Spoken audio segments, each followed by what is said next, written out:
Good morning, everyone. Good morning, Ma'am Karen, and good morning, classmates. I am Marin Eliza Itepase, and I will be your reporter this morning. My topics are the features of the Local Government Code of 1991 and the problems and issues in decentralization and local autonomy. So let's start. So the Local Government Code of 1991, or the so-called Republic Act number 7160, is basically the primary or organic law which forwards the principle of a local autonomy which is enshrined in the Philippine Constitution. So the concept of local autonomy has always been related to the general idea of decentralization. It is generally defined as the ability of the local government for self-governance, be it provincial, regional, city, municipal, or barangay level. But the autonomy that we are talking here is not full autonomy. But there's only a decentralization of powers on certain services through the local leadership. So decentralization in most general terms is defined as a state or condition in a governmental system where there is dispersal of power or authority from the center or central governance. So decentralization as a concept has two features. So the political and administrative. So the political feature involves the devolution of powers, and administrative feature focuses on the concentration of functions.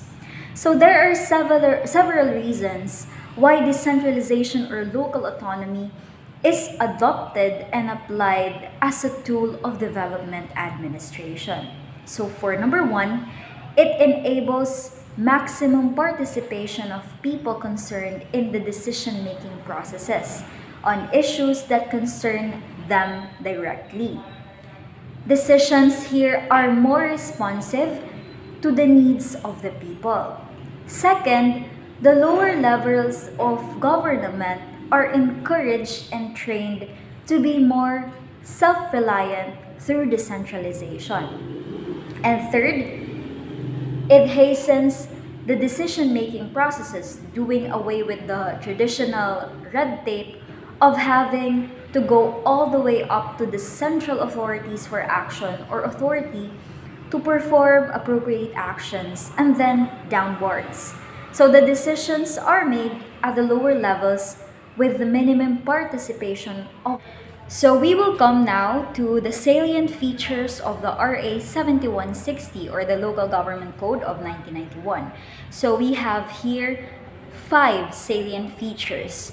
First is the code harnesses the corporate powers of the LGUs for local economic development.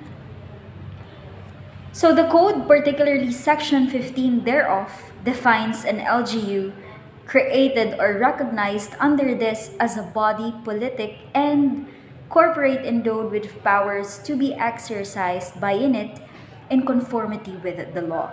So as such, it shall exercise powers as a political subdivision of the national government and as a corporate entity representing the inhabitants of its territory. So, and consistently with the local autonomy granted by the Constitution, particularly Section 18 of this code, the local government units shall have the power and authority to establish an organization that shall be responsible for the efficient and effective implementation of their development plans, programs, objectives, and priorities. So just like what we've said a while ago, the decisions here are more responsive to the needs of the people. So the code provides the creation of powers at the provincial, city, municipal, or barangay levels. So LGUs are classified according to their annual income, population, and land area. So in the local context, the province as a political corporate unit of the government serves as the dynamic mechanism for development processes and effective governance of LGUs within its jurisdiction. So municipalities, on the other hand, function in the same manner as that of the cities. The only difference is that being that it consists of less developed barangays. So the code in here defines a barangay as a forum where collective views in the people. Again, collective views. So there's a sense of inclusion or inclusivity within its people. So their views may be expressed and considered, and where disputes may be amicably settled. So as a political unit, it functions as the primary planning and implementing unit of government programs, projects, and activities in the local community. So the second salient feature of RA 7160 is that the code devolves or transfers the responsibility for the delivery of various aspects of basic services to local government units.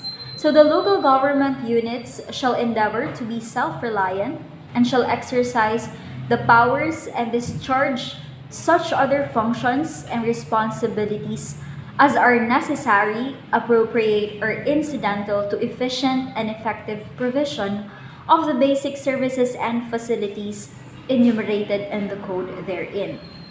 And the devolution contemplated in this code shall include the transfer to local government units of the records, equipment, and other assets and personnel of national agencies and offices corresponding to the devolved powers, functions, and responsibilities. So the most significant devolved services include, number one is the field health and hospital services. So in the code transfers the functions of the field health units of the Department of Health to local governments. So this provides the creation of the local health boards at the provincial, city, and municipal levels. So the local health board acts as a policy recommending body on the planning and implementation of local health programs. So meron ding mga nurses na nade-devolve from the DOH dito sa LGUs. Second is the agriculture extension and on-site research. So the agriculture support services that are devolved in the local government units are the distribution of planting materials and farming equipment, the operation of collecting and buying stations for farming needs have been placed under the authority of the barangays, and the implementation of extensions and on-site research services and facilities related to agriculture and fishery activities, including the enforcement of agri-fishery laws. So most likely, yung mga responsibilities na ito ay dinidevolve doon sa mga barangay natin. Third is the environment and natural resources. So cities and municipalities are empowered to implement environmental laws in the conservation and protection of the environment. So of course, we are also under our jurisdiction. So we are responsible for our environment. So all the LGUs, through their local chief executives or the municipal mayors, are granted the considerable power to safeguard and conserve natural resources within their jurisdictions. So in this, it requires the national agencies or government-owned and controlled corporations engaged in projects with significant impact on the environment to first consult the local government units or the non-government organizations and other concerned sectors prior to implementation of such projects. Of course, you have to consider the environment before the implementation of such projects. The fourth one is the social welfare services. So the code devolves social welfare services also to the LGUs. So this involves the transfer of responsibility from the regional, provincial, and municipal or city district offices of the Department of Social Welfare and Development or DSWD to the local governments. So included in the devolved functions are the establishment, operation, and maintenance of various social welfare facilities. So barangays have the duty to maintain daycare centers. That's why we have um, daycare workers in the barangays. And the governors and mayors are also empowered to carry out emergency measures during and aftermath of disasters and calamities. Lastly is the public works and infrastructure projects funded out of local funds.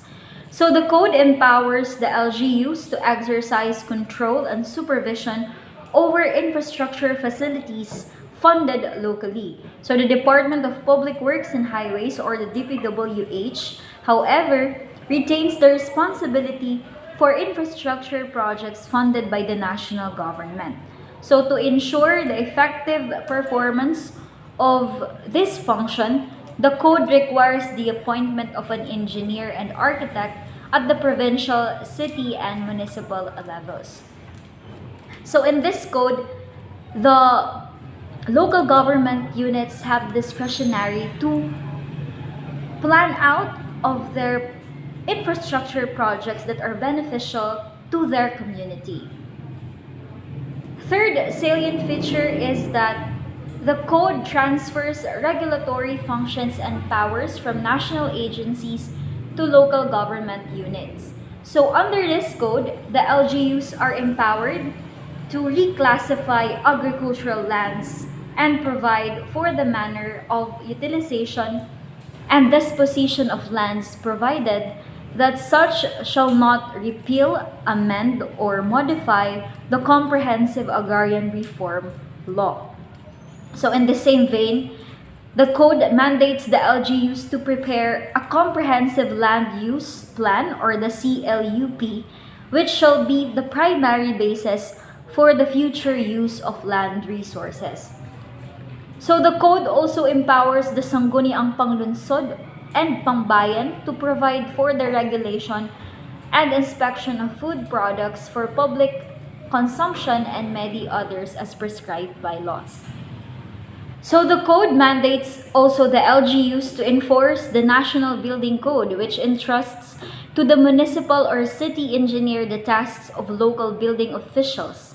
So this authorizes the official to inspect and determine a building's compliance to the building code prior to the issuance of building permit.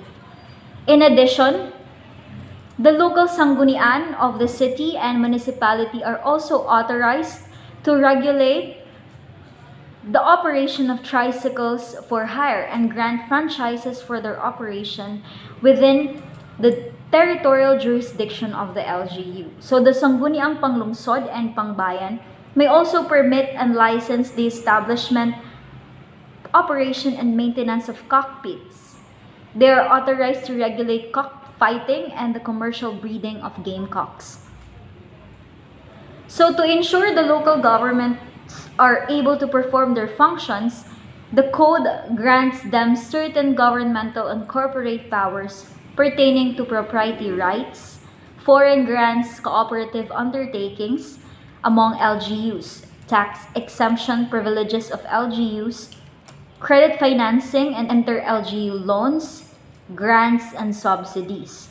So the fourth feature is that the code lays down the policy framework for the direct involvement of civil society, especially the non-governmental organizations and people's organizations. So this code shall promote the establishment and operation of people's and non-governmental organizations to become active partners in the pursuit of local autonomy.